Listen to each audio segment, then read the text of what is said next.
আসসালামু আলাইকুম।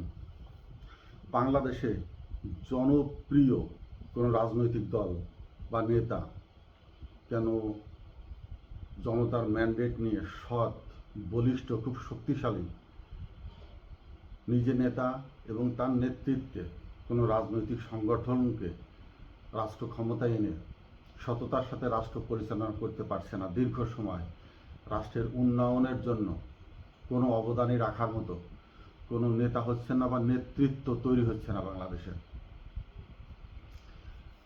স্বাধীনতার সময় থেকে পর্যন্ত আমরা যদি একটু ফিরে তাকাই, শেখ মুজিবের যে আওয়ামী লীগের কথা বলা হয়, মানুষকে শেখানো হচ্ছে, যদিও সংগঠনটি শেখ মুজিবের হাতে গড়া নয়, মৌলানা ভাসানী বা তাদের সংগঠিত জনপ্রিয় একটি রাজনৈতিক সংগঠন। শেখ মুজিব সেই দলটাকে কেড়ে নেয় তাদের হাত থেকে, নতুন নামকরণ করেন, নতুনভাবে লোকজন ইয়াং জেনারেশন দিয়ে তৈরি করে একটি রাজনৈতিক সংগঠনকে মোটামুটি একটি পর্যায়ে উঠিয়ে নিয়ে আসছিলেন বাংলাদেশে। এবং বাংলাদেশের মানুষ প্রত্যেকটি মুহূর্তেই স্বাধীনতার জন্য অপেক্ষা করছিলেন। পাকিস্তানিদের উদাসীনতার কারণে হোক, পাকিস্তানিদের অত্যাচারের কারণে হোক, বা বাংলা ভাষাভাষী হওয়ার কারণে ভারতের উস্কানিতেই হোক, যে কোনো কারণেই হোক, বাংলাদেশের এই ভাষাভাষী মানুষদেরকে, বাংলা ভাষাভাষী মানুষদেরকে বেশ স্বাধীনতাকামী একটি পর্যায়ে ভারত নিয়ে আসতে পেরেছিল। এবং এখানকার মানুষও চাচ্ছিলেন যে যেহেতু দুইটা অংশ, আমরা একটি অংশ, আমরা স্বাধীন হয়ে যাই। তো তাদের আশা আকাঙ্ক্ষা, ভারতের উস্কানি, এর ভিতরে শেখ মুজিবের নেতৃত্ব দানকারী বা নেতৃত্ব দেওয়া একটি সংগঠন, তখন তো ওই সংগঠনটি বাংলাদেশের জন্য একেবারে পুরাপুরিভাবে পূর্ণাঙ্গ, এখন যখন রাজনীতির একেবারে শিখর পর্যন্ত পৌঁছে গেছে, তত ওই সময় ছিল না। কিন্তু সময় যখন আসলো, মুক্তিযুদ্ধ শুরু হওয়ার একেবারে প্রাককালে সুবর্ণ সুযোগ, তার মাথায় যখন সম্পূর্ণ একজন কালজয়ী মহানায়কে উপনীত হবেন, তখন তিনি কিন্তু সরে চলে গেছেন। স্বেচ্ছায় হোক, বন্দী হয়েই হোক, সঠিকভাবে আর মুক্তিযুদ্ধের জন্য তিনি নেতৃত্ব দিতে পারেননি। কিন্তু সঠিকভাবে দেশের থেকে বা ভারতের থেকে হলেও নেতৃত্বটা শুধু দিতে পারতেন, তাহলে জনপ্রিয়তার শিখরে পৌঁছাতেন। এবং নেতৃত্ব দেওয়া, যুদ্ধ নেতৃত্ব দেওয়া, সেই নেতৃত্ব দানকারীর দল দিয়ে সরকার গঠনে, এর ভিতরে যদি তার ওয়ার্ক মুড থাকতো, তার মাইন্ড সেট থাকতো, তাহলে প্রকৃতপক্ষে তিনি পূর্ণাঙ্গ নেতা হয়ে উঠতেন। এবং যেহেতু যুদ্ধের ভিতরে জনগণের সাথে মেশার সুযোগ পাইতেন, তিনি স্বচক্ষে দেখতেন, এদেশে আসতেন, পরিস্থিতি বুঝতেন। মোট কথা তার ৭৫ ভাগই শিক্ষণীয় বিষয় ছিল ওই ৯ মাস, আর বাকিটা ২৫ ভাগই ছিল তার ইয়াং জেনারেশন বা আবেগ, অনুভূতি, মানুষের দেওয়া কলা কৌশল বা তার সহযোগীদেরকে দেওয়া উৎসাহ বিভিন্নভাবে। কিন্তু পূর্ণাঙ্গ নেতৃত্ব দানকারী, রাষ্ট্র পরিচালনা করার জন্য যে মেধার প্রয়োজন ছিল, সেটার জন্য তার যুদ্ধের সময় এসে থাকার প্রয়োজন ছিল, তিনি সেটা অনুপস্থিত ছিলেন, কিছুই দেখেননি। এসে কি শুনলেন, কি দেখলেন, কি জানলেন? ভারত যেটা পড়িয়ে দিল, আসে তাজউদ্দিনকে শিশুদের মতো, আমি তাজউদ্দিন, আমি প্রধানমন্ত্রী হব, তাজউদ্দিন আমি রাষ্ট্রপতি হব। এবং জনগণকে এমনভাবে, সেই স্বাধীনতাকামী মানুষদেরকে এমনভাবে চেপে ধরে রক্ষী বাহিনী দিয়ে এক নায়কতন্ত্র প্রতিষ্ঠিত করতে গিয়েই তিনি জীবনের শেষ দিন পর্যন্ত ঘৃণা ভরে এদেশ থেকে, পৃথিবী থেকে বিদায় নিয়েছেন। তারপরে জিয়াউর রহমান, যুদ্ধের নেতৃত্বের অনেকাংশেই তার অনেকটা অবদান ছিল, যদিও বিতর্কিত অনেকেই যাই বলুক না কেন, কিন্তু তিনি ঘোষণা তো দিয়েছিলেন, তার উচ্চারিত বাণিত রেডিওতে তিনি বলেছিলেন, সেটুক তো স্বীকার করতে হবে। কিন্তু তিনি ২ বছর সেনাবাহিনী দিয়ে একটি পরিস্থিতির তৈরি করে ৭৯-তে দল গঠন করলেন। এই ২ বছর তিনি অর্গানাইজ করেছেন, মানুষকে আবার সাজো সাজো রবে তৈরি করেছেন, বৈশাখী মেলার মতো মানুষকে আবার রাস্তায় এনে রাস্তার থেকে আবার কৃষিভিত্তিক মাঠে পাঠিয়ে শ্রম দিয়ে রাষ্ট্রকে নূতনভাবে গড়বার জন্য নেতৃত্ব দেওয়ার মতো অবস্থা তৈরি করে নিয়ে তিনি নেতা হয়েছিলেন। কিন্তু ওই যে 2 বছর সেনাবাহিনীর থেকে যে আনুকূল্য তিনি নিয়েছেন সরকার গঠনের জন্য, ওটুকুই তিনি নেতৃত্বের ভাটা, ওই জন্যই তিনি নেতৃত্ব দানকারী নেতা নন, হতে পারেননি। ইতিহাস অন্যভাবে সেটাকে মূল্যায়ন করেছে, বর্ণনা করেছে, যার জন্য 81-তে তাকে কিন্তু শহীদ হতে হয়েছে। যদিও 71-এ মুক্তিযুদ্ধের ভিতরে ছিল, তারপরে পুরা সময়টাই এদেশেই ছিল, তারপরেও সিভিল অর্গানাইজেশনে এসে রাজনীতির প্রয়োজনের যে চাহিদাটা কোথাও না কোথাও হয়তো ষড়যন্ত্রের কাছে ব্যর্থ হয়েছেন, হয়তো বিশ্বাসের কাছে ব্যর্থ হয়েছেন, হয়তো তার সততার কাছে তিনি ব্যর্থ হয়েছেন। কিন্তু এইগুলোও তো আর্ন করার প্রয়োজন ছিল। রাজনীতিতে সঠিক নেতৃত্ব দানকারী হতে হলে, নেতৃত্বের ভিতর থেকে নিজেকে নেতা তৈরি করতে হলে এই প্রজ্ঞাটুক, এই দূরদর্শিতাটুক তো থাকতে হবে। কোথায় ষড়যন্ত্র হচ্ছে, কোন কোন জায়গায় আমার ব্যর্থতা খুঁজে বের করে সেটাকে আর্ন করার ক্ষমতা থাকা নেতার আরেকটি গুণ।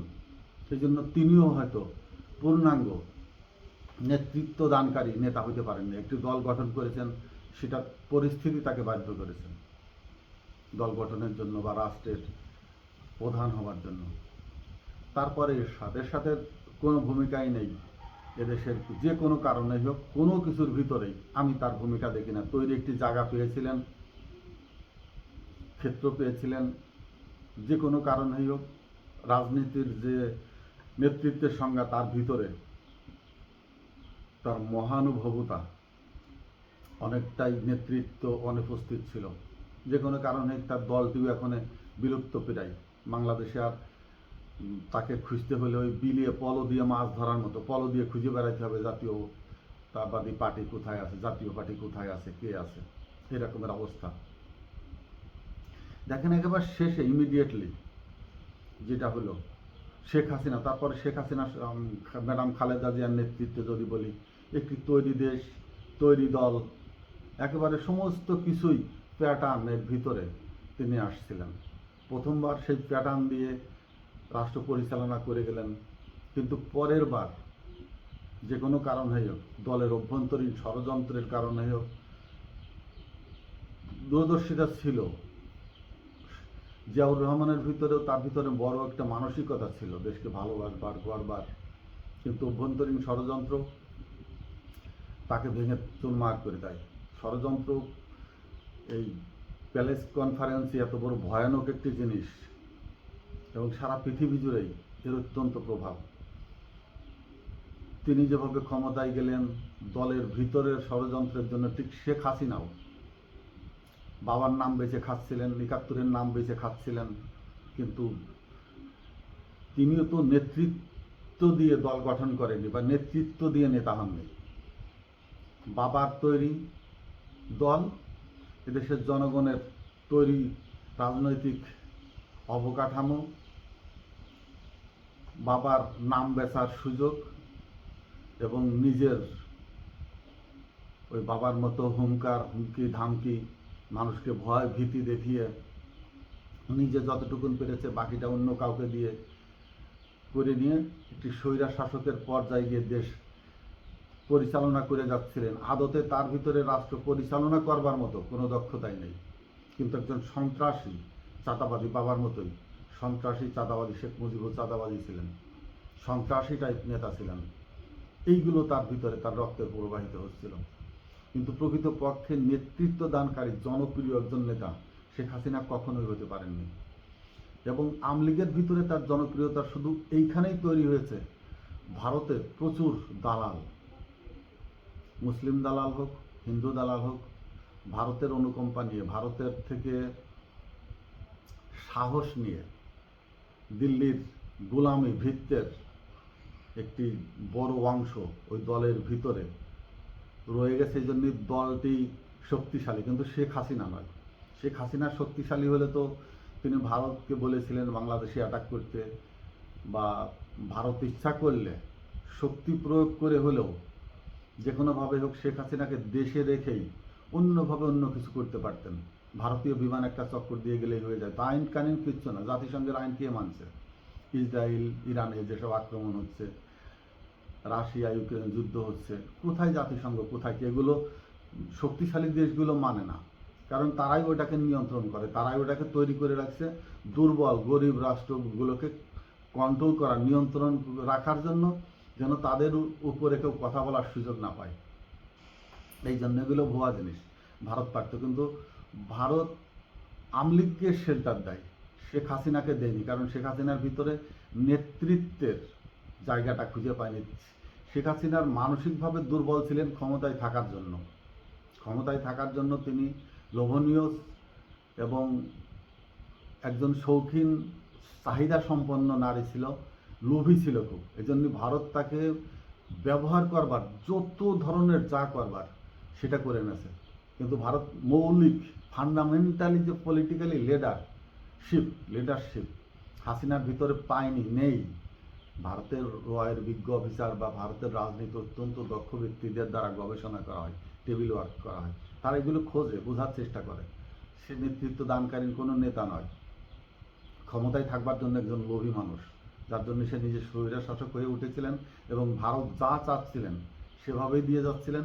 ভারতের এতটা কোলের ভিতরে ঢুকে গেছেন যে একবার পেটের ভিতরে তিনি যা বলছিলেন সব কিছু ভারতগামী, যার জন্য তিনিও কিন্তু সরে গেছেন। এবার আসি একবার শেষ চূড়ান্ত পর্যায়ে, হাসনাত, নাহিদ, সারজিদের গল্প, আক্তারদের গল্প, বা বর্তমানে এনসিপির যে গল্প, সব কিছু সে ছাপিয়ে 55-56 বছর পরে এসেও বাংলাদেশে একেবারে আন্দোলন করে, সংগঠন যদিও তৈরি হয়নি, সংগঠন পরে করেছে তারা, কিন্তু আন্দোলন করে, আন্দোলনের করা যায়, আন্দোলনমুখী করে মানুষকে শেখ মুজিবের মতো চূড়ান্ত একটি পর্যায়ে নিয়ে আসা যায়, কিন্তু সেই ফল থ্রু বলে, অর্থাৎ কার্য সম্পাদনের পরে সেটা মাঠে প্রতিষ্ঠিত করা, সেই জায়গাটা কেউ তৈরি করতে পারেনি। সার্জিসরা আন্দোলন করলো, জুলাই আগস্ট হলো, সরকার চলে গেল, অনেক কিছু পরিবর্তন করার সুযোগ ছিল, কিন্তু দেখেন সেটাও ষড়যন্ত্রের কাছে ধ্বংস হয়ে গেছে। সেই বৃহত্তর শক্তি এত একটি ক্ষুদ্র আকারে পরিণত হয়েছে, প্রতিষ্ঠিত হয়েছে বিরোধী দলে বড় আর একটি রাজনৈতিক দলের ছোট্ট একটি অংশীদারিত্ব তারা পেয়েছে। কিন্তু যে শক্তি দিয়ে এত বড় একটা আন্দোলন সংগঠিত হলো, অভ্যুত্থান সংগঠিত হলো, তারা পূর্ণাঙ্গভাবে রাষ্ট্রের নেতৃত্ব দানকারী দল হিসাবে রাষ্ট্রের নেতৃত্ব দানকারী একজন নেতা কিন্তু এখনো তৈরি হলো না, এবারেও হলো না। অর্থাৎ এখানেও ষড়যন্ত্র হয়েছে, ব্যাপকভাবে কঠিনভাবে রাষ্ট্র নিয়ে ষড়যন্ত্র হয়েছে। কেউ বলছে ডিপ স্টেটের খেলা, কেউ বলছে দেশপ্রেমিক সঠিক নেতৃত্ব দানকারী কোনো মানুষ তৈরি হয়নি বাংলাদেশের রাজনৈতিক যে প্রেক্ষাপট, সেখানে প্রকৃতপক্ষেই সামনে দাঁড়িয়ে সৎসাহস নিয়ে নেতৃত্ব দেওয়ার মতো জনগণও তৈরি হয়নি, নেতাও তৈরি হয়নি। জনগণ তৈরি হতো যদি বোঝা যেত, যদি ডক্টর ইউনূসের সাথে জনগণের বড় একটি অংশ, এনসিপির যেসব মাঠে যারা ছিল, তারা যদি সবসময় ডক্টর ইউনূসের পাশে থাকতো, ইউনূসকে শক্তিশালী করার চেষ্টা করত, কিন্তু থাকেনি। পরবর্তীকালে দেখেন পুরা সময়টাই কিন্তু ইউনূসের বিরুদ্ধে মিছিল হয়েছে, ইউনূস সরকারের বিরুদ্ধে যত ধরনের এঙ্গেজ রাখা যায় এই উপদেষ্টাদের, বারবার প্রতিদিন 2-4-5টা ধরনের মিছিল, মিটিং, সরকারের বিরুদ্ধে বিভিন্ন কর্মকাণ্ড চলেই গেছে। অর্থাৎ সেই জুলাই আগস্টের যে জনতা, তারা সেই জায়গাতে আর থাকতে পারেননি, তারাও ওই ষড়যন্ত্রকারীদের পদদলিত হয়েছেন, নস্যাৎ করে দিয়েছেন তাদেরকে, মানে অনিচ্ছাকৃতভাবেই, অবলীলায় কয়েকটি ছেলে মাত্র সংসদে গিয়েছেন, কিন্তু সেই সংসদে তাদের ভূমিকা রাখার মতো কোনো প্রেক্ষাপট নেই। তারা সবসময় নার পক্ষে পড়ে গেছে, এবং নার পক্ষের ভিতরে থেকেও না, তাদের যে অভিপ্রায় সেটা ব্যক্ত করবার জন্য মতো, তাদেরকে গাইড দেওয়ার মতো কোনো পলিটিক্যাল লিডার ওইখানেও আমার দৃষ্টিতে এখনও তৈরি হয়নি বা নেই। তাদেরকে যে শিখাবে পড়াবে নেই। ষড়যন্ত্রের মধ্য থেকেও ষড়যন্ত্র হচ্ছে। অর্থাৎ বাংলাদেশে যে সরকারই আসুক না কেন, সেই অভ্যন্তরীণভাবে নার্ভের থেকেই দুর্বল থেকে যায়। নার্ভের থেকে শক্তিশালী সরকার প্রতিষ্ঠিত হতে হলে একেবারে সংগ্রামে মাঠে দাঁড়ানো, যারা যেসব জনতা জনগণ মাঠে দাঁড়িয়ে বিপ্লব করে, আন্দোলন করে, অভ্যুত্থানে বড় শক্তি হিসাবে, নিয়ামক হিসাবে কাজ করে, তাদেরকে নিয়েই মাঠে দাঁড়িয়েই, মাঠ থেকে ফেরানো যাবে না, মাঠে দাঁড়িয়েই কমিটি করতে হবে, তাদের দিয়েই একেবারে তৃণমূল থেকে সংগঠনের স্তর স্তর তৈরি করে গিয়ে সেই বিপ্লবী নেতা যদি রাষ্ট্রের ক্ষমতায় আহরণ করতে পারে, সেটাই হবে জনপ্রিয় দল এবং সে হবে জনপ্রিয় নেতা। তার দিয়ে যদি সম্ভব হয় কোনো কিছু পরিবর্তন করা, সামাজিক পরিবর্তন করা, রাষ্ট্রের নীতি পরিবর্তন করা বা সংবিধান সংস্কার করা, তার বাইরে পুরানো যে কোনো দল দিয়ে, পুরানো নেতৃত্ব দিয়ে কোনোভাবেই সম্ভব না। এবং রাষ্ট্রেরও মৌলিক উন্নয়নের ধারাকে চিন্তাভাবনায় রেখে জনগণকে সাথে নিয়ে উপরের দিকে অগ্রসর হওয়ার মতো রাজনৈতিক সংগঠন এখনও তৈরি হয়নি। কবে হবে সেটাও হয়তো দুষ্কর। জিয়াউর রহমান যদি জীবিত থাকতেন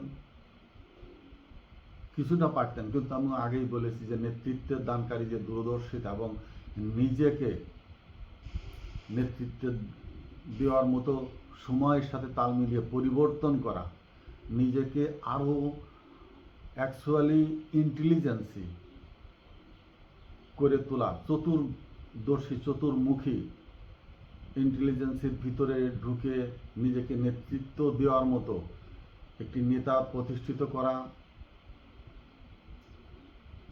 সবার ভিতরে সবসময় অনুপস্থিত ছিল, এখনও আছে।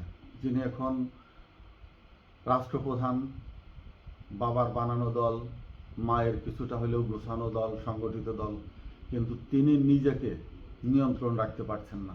এই দলটা একটি রাজনৈতিক একেবারেই এমন না যে একটি শুধু জামা গায়ে দিলাম। প্রধানমন্ত্রী শব্দটা শুধু এমনই না যে আমার নামে আগে এটা ব্যবহৃত হলো, এটা এসে বসে গেল, বা দপ্তরের নেম প্লেটটাই শুধু নয় যে প্রধানমন্ত্রীর দপ্তর। এখানে বসতে হলে মানে ওই যে মরার পর নাকি বলবে হাতের আঙুলও কথা বলবে, মাথার চুল কথা বলবে, কান কথা বলবে, পায়ের আঙুল কথা বলবে। ওই জায়গায় বসতে হলে সর্বাঙ্গের কথা বলাতে হয়, সর্বাঙ্গ দিয়ে রাষ্ট্রের ভিতরে বিস্তৃত হইতে হবে এবং তার দর্শন শক্তি প্রখর হইতে হবে। লেখাপড়া কোনো ব্যাপার না। অশিক্ষিত মূর্খরাই এদের সারা পৃথিবীর খুব বড় বড় জায়গায় পৌঁছে গেছেন। আইনস্টাইন পৃথিবীর সর্বশ্রেষ্ঠ বৈজ্ঞানিক, কিন্তু একজন কিরানি ছিলেন। ওই কর্মকর্তা কিরানি না, দাপ্তরিক অফিসের ছোট পর্যায়ের একজন কিরানি ছিলেন। এবং নবী রাসূলগণ বলেন, আরও হিন্দু ধর্মেরও যেসব মহাজ্ঞানী যাদেরকে নাম বলা হয়, একাডেমিক শিক্ষায় কেউ শিক্ষিত না, কিন্তু দর্শন, দূরদর্শিতা, মেধা শুধু পাঠ্যপুস্তক পড়ে যিনি অনেক সার্টিফিকেট গাদার পর গাদা মেরে গেছেন তিনি মেধাবী হবেন এমনটা আমি বিশ্বাস করি না। একজন কৃষকও যদি সঠিক পরিচর্যা করে তার ওই জমির ফসলটা সঠিকভাবে উৎপন্ন করে ঘরে তুলতে পারবেন, তিনিও মেধাবী।